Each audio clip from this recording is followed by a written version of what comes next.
ಬಿಜೆಪಿಗೆ ವಾಪಸ್ ಆಗಿರುವಂತದ್ದು ಕೂಡ ಇದು ಅಚ್ಚರಿಯ ಬೆಳವಣಿಗೆ ಅನಿಸುತ್ತಾ ಅಥವಾ ನಿಮಗೆ ಗಮನಕ್ಕೆ ಬಂದಿತ್ತಾ ಇದು? ಇಲ್ಲ, ನನ್ನ ಹತ್ರ ಜಗದೀಶ್ ಶೆಟ್ಟರ್ ಅವರು ಈ ತರ ಬಂದು ರಿಕ್ವೆಸ್ಟ್ ಮಾಡ್ತಾ ಇದ್ದಾರೆ. ಒಂದು ಪಾರ್ಲಿಮೆಂಟ್ ಅಸೆಂಬ್ಲಿಯಿಂದ ಅವರೆಲ್ಲ ಕಾರ್ಯಕರ್ತರನ್ನೆಲ್ಲ ಕಳಿಸ್ತಾ ಇದ್ದಾರೆ ಅಂತ ನನ್ನ ಹತ್ರ ಹೇಳಿದ್ರು. ನಾನು ನಿನ್ನೆ ಬೆಳಗ್ಗೆ ಕೂಡ ಅವ್ರ ಹತ್ರ ಮಾತಾಡಿದ್ದೆ. ನಾನಂತ ಕೆಲಸ ಮಾಡೋದಿಲ್ಲ, ನಾನು ಹೋಗುವುದಿಲ್ಲ. ರಾಜಕಾರಣಕ್ಕೆ ನನಗೆ ಕಾಂಗ್ರೆಸ್ ಪಕ್ಷ ಜೀವ ಕೊಟ್ಟಿದೆ, ಮರುಜೀವ ಕೊಟ್ಟಿದೆ. ನಾನು ಆ ಕೆಲಸ ಮಾಡೋದಿಲ್ಲ ಅಂತ ಹೇಳಿದರು ನನಗೆ. ಅದನ್ನೇ ನಾನು ಗಮನದಲ್ಲಿಟ್ಕೊಂಡು ನಿನ್ನೆ ಮೈಸೂರಿನಲ್ಲೂ ಕೂಡ ನಾನು ಈ ವಿಚಾರನ ಪ್ರಸ್ತಾವನೆ ಮಾಡಿದೆ. ಈಗ ಈ ವಿಚಾರ ಅವರು ಕಾಂಗ್ರೆಸ್ ಕಚೇರಿಯಲ್ಲಿ ಇದ್ದಾರೆ, ರಾತ್ರಿ ಎಲ್ಲ ಮಾತುಕತೆ ಆಯಿತು, BJPಲಿದ್ದಾರೆ ಅಂತ ಹೇಳಿ ಅವರು ನನಗೆ ಕೆಲವು ಮಾಧ್ಯಮ ನಿಮ್ಮಂಥ ಸ್ನೇಹಿತರೆಲ್ಲ ನನಗೆ ತಿಳಿಸಿದ್ದಾರೆ.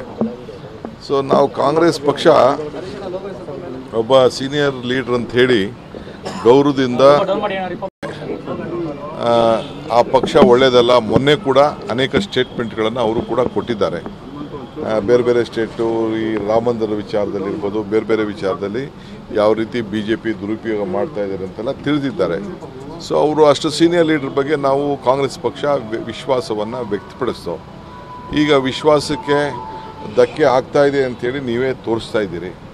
ಸೊ ಈಗ ಸ್ಪೀಕರ್ ಅವ್ರಿಗೆ, ಕೌನ್ಸಿಲ್ ಚೇರ್ಮನ್ರಿಗೆ ಫೋನ್ ಮಾಡಿ ನಾನು ಫ್ಯಾಕ್ಸಲ್ಲಿ ಮೇಲಲ್ಲಿ ಕಳಿಸ್ಕೊಡ್ತೀನಿ ಅಂತ ಹೇಳಿದ್ರು ಅಂತ ನನಗೆ ನಮ್ಮ ಯಾರ ಆಫೀಸಿಂದ ನನಗೆ ಮಾಹಿತಿಯನ್ನು ಕೊಟ್ಟಿದ್ದಾರೆ.